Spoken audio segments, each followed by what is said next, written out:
just muted you. You heard it here first, Amber. Folks, Amber just muted us.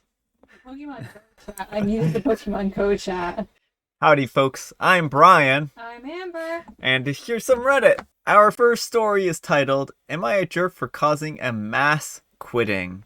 Quitting is for quitters. That's what I have to say. Quitting is for quitters.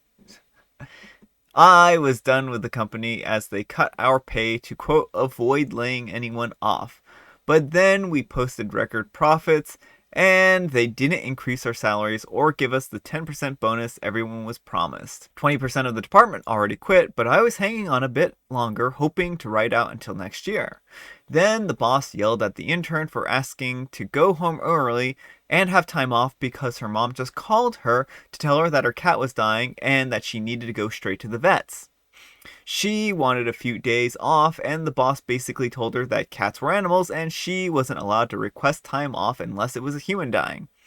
He was supposed to discuss it in private, but decided just to go into a corner of the office where my team overheard him. She was crying and grabbed her stuff and ran out of the office. I sent a company-wide email, which is standard, saying that I was quitting and highlighted the interaction between the boss and the intern, though I did not name names, as a main reason. Then immediately, like 10 people emailed me back to ask who the manager was, and to avoid leaving a trace, I told them in person, and within a few days, most people knew. I work in IT, where finding a new job is really easy, and tons of friends will offer me referrals into their companies immediately. I found another job within 2 weeks, and I'm starting on Monday. There's been over 24 people sending out quitting emails, and now the company is shutting down people's emails a few days before they leave so they can't send goodbye emails and link their LinkedIn or phone numbers so current employees can't find them to piggyback to the next company. The boss came to berate me as he was being disciplined and might lose his job. I didn't feel sorry for him because he's a jerk, but his family is going to be hard hit because they don't have any marketable skills other than PowerPoint. Am I the jerk here? Alright, folks, what do you think? Jerk or not the jerk? Not the jerk. OP has the reasons for quitting, OP has the reasons for leaving, and it sounds like the environment at OP's job is just plain hostile in some ways. So I can't blame OP for wanting to leave a job they feel is hostile and not nice to interns. And interns are largely kind of a abused group of individuals anyways, and to, not allow them to, have even a little bit of time off for their pet, I think was kind of in poor taste. So in a time when they're posting record profits and, things like that. And yeah, maybe the cat wasn't a person, but they felt that they needed the time and take the time. And what's it to the manager if they take the time? That's our family. Yeah, pets are family. So, I think that certainly it's, maybe not something that the boss would value, but you do, if you are a manager, then you do need to take your employees' unique needs into consideration when they ask for things. And so I think that's important. So yeah, I just can't blame OP here for quitting because it's their own choice for quitting, and they cited that this was a reason, and if it was a reason, then it's a reason. So that's perfectly legitimate. So no, I don't think OP's the jerk in this case. Anyhow, take care and good luck. Not the jerk, why do people think that they're morally obligated to protect their employees from consequences of their employer's own actions? Also, I see a lot of this in the sub. No, OP didn't cause mass quitting. The company and its treatment of people did. What the boss did was a tipping point, and what OP did was facilitate the reaction. Root cause was the poor behavior of the company. Oh, and not the jerk. Our next letter is titled, Am I a Jerk? I stopped making my wife lunches. I'm a stay-at-home dad of 3 kids, a 1-year-old male, a 2-year-old female, and a 5-year-old male. I pack lunches for my wife and 5-year-old every day. A few weeks ago, I noticed that my wife wasn't eating the lunches that I packed for her. I tried to change up the dishes so she didn't feel bored. She was still bringing back her lunches uneaten. I then asked her why she wasn't eating her lunches. She said that her and her coworkers had found a really nice eatery near her work, so she's been eating there. So I stopped making lunches because it was a waste of food if she wasn't going to eat them. Today, she tells me that I'm being childish by not packing her anything, and that I should pack her lunches regardless of what she does with the food. Am I a jerk? Alright, folks, what do you think about this one? Jerk or not the jerk? Not the jerk. OP is, not doing this out of pettiness. They're not like, well, fine, I'll never pack you a lunch again. What they're saying is, if you're going to eat lunch at a restaurant, then, don't ask for a packed lunch. And I think that's perfectly reasonable. I think OP's partner in this case is really just being, wanting their cake and eating it too. And it's being very wasteful. Like, why waste resources on a lunch you're not going to eat? I think that's really in poor taste. No pun intended, but pun made anyways. So yeah, I don't think OP's the jerk in this situation. Anyhow, take care and good luck. Not the jerk. She's a grown woman and should be making her own lunch. It seems like she's ungrateful for the effort that you put into making her lunches. Right? I feel so pampered when my hubby makes food for me. I love it. Definitely not the jerk in this situation, but I don't see much wrong with the other partner constantly packing lunches for the other in the abstract. This requires a talk about the division of labor within the relationship, of course, but it just makes sense if the person generally in charge of the food prep for the day helps the other person out.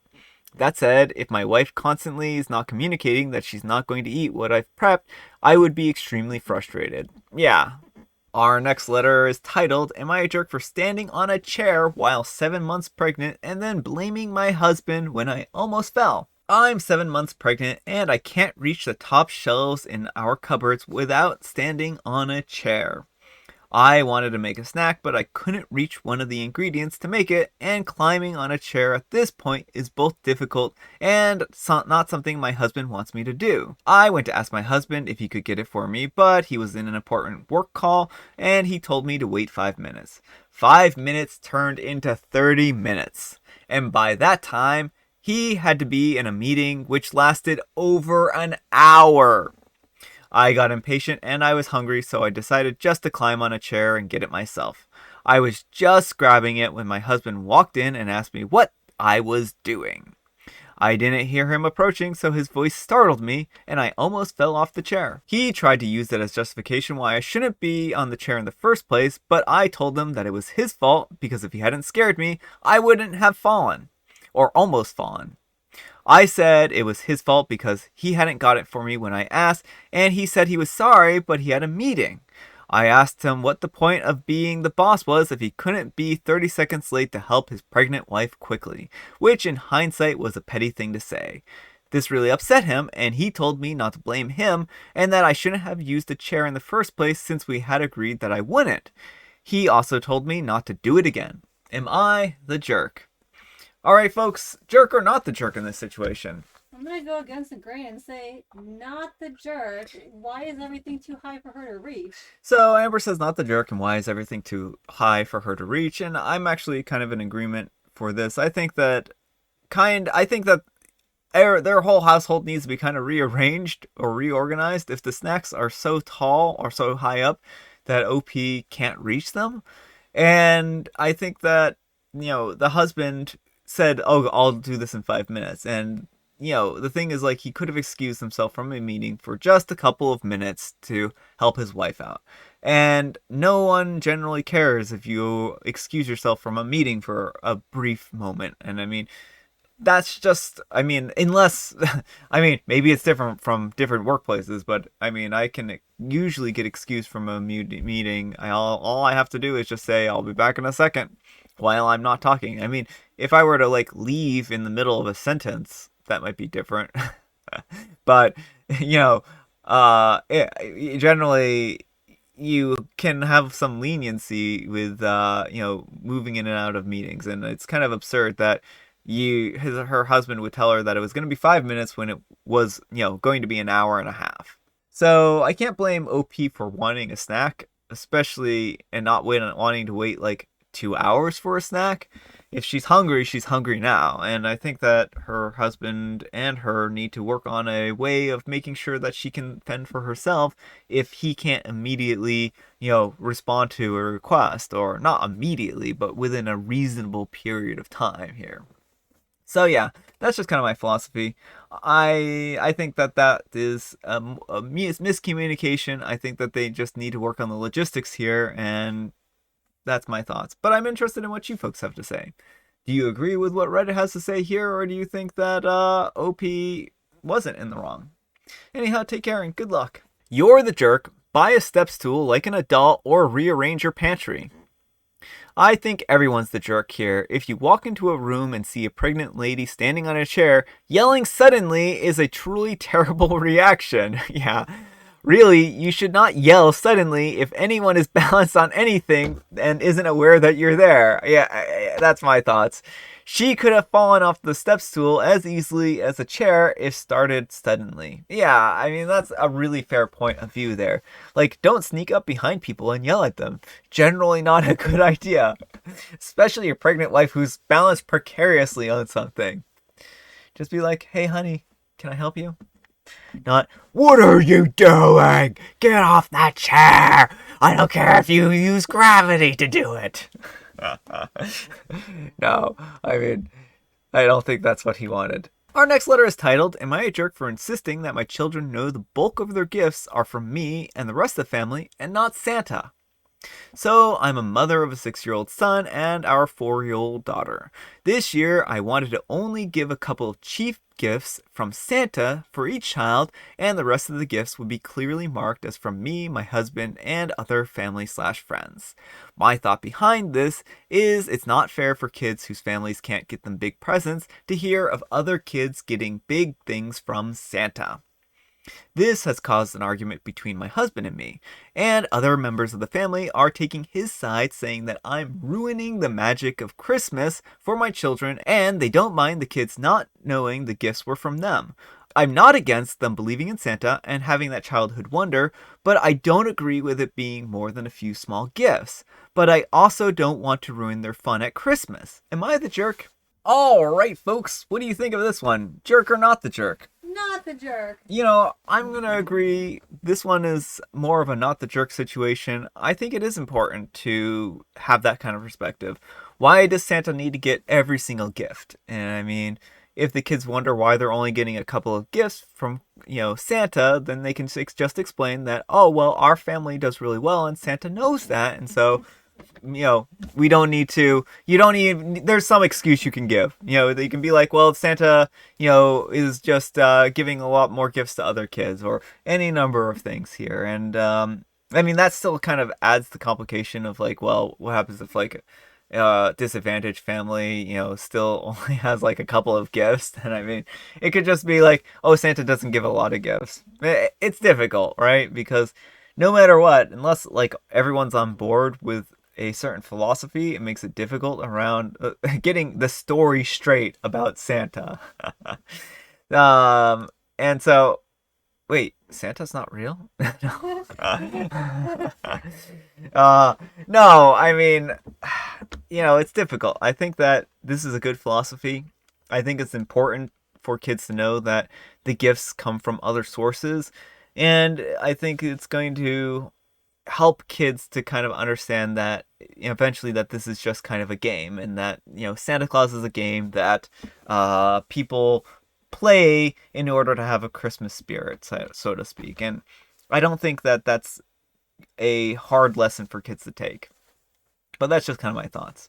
I'd be interested in what you folks have to say, though. Anyhow, take care and good luck. You're not the jerk. Santa doesn't have to deliver a amount of presents for the myth and magic to come across to the kiddos. I agree completely that more harm will be caused by one kid going to school and announcing that Santa bought him a PS5 only to make his friend who got a small toy and maybe some clothes wonder why Santa didn't deliver equally. Yeah. So true, my son gets a stocking filled with little toys, probably $5 to $10 each, maybe $30 total. The rest is labeled from his mom and dad. He also asked for socks and undies from Santa, so even easier. LOL. We could give him expensive stuff from Santa, but I read a post years ago about how a kid was asking his mom why Santa only gave him something like a board game or books, or something small but his friend got a PlayStation. And that always stuck with me. I want to keep it as fair as I can. I also have been telling my son that Santa has asked us, Nanny and Granny, to get something from the list, etc. Yeah, I mean, that's a good philosophy right there. Then the parents have direct access to Santa, who knows whether you've been good or bad, little child. So you better be good, because Santa will tell your parents if you've been bad. And they'll tell your parents exactly what you've done wrong. I don't know. I guess we've just kind of gone off the deep end here. The nightmares of little Amber. Amber had nightmares about Santa, like not like stalking her, but being like aware of like all the things that she did. And Amber didn't do like bad stuff as a kid, I'm sure. No, I'm sure. I was actually a very well-behaved child when I was little. She says that she was well behaved, but You can ask my parents. I mean, folks, we've had her on this show before, and I'll let you be the judge of that. All right, folks, that's all the time we have for today. I hope you enjoyed today's video. If you did, consider giving me a like a good boy or girl or person, or good folks. If you're a good folk out there, consider giving me a like. If you didn't like it, consider giving me a dislike, and you'll get coal. You need a better threat. I need a better You might be able threat. to use the coal. Look, folks, if you're a pyromaniac and you give me a dislike because you want coal, you're not getting coal. I know, as Santa Brian, the intent behind your likes or dislikes. Thanks so much for watching. This episode just went off the rails with Bizarre Brian acting like Bizarre Santa Claus. Hopefully you enjoyed it. Thanks so much for watching, and I'll see you all on Monday. Bye.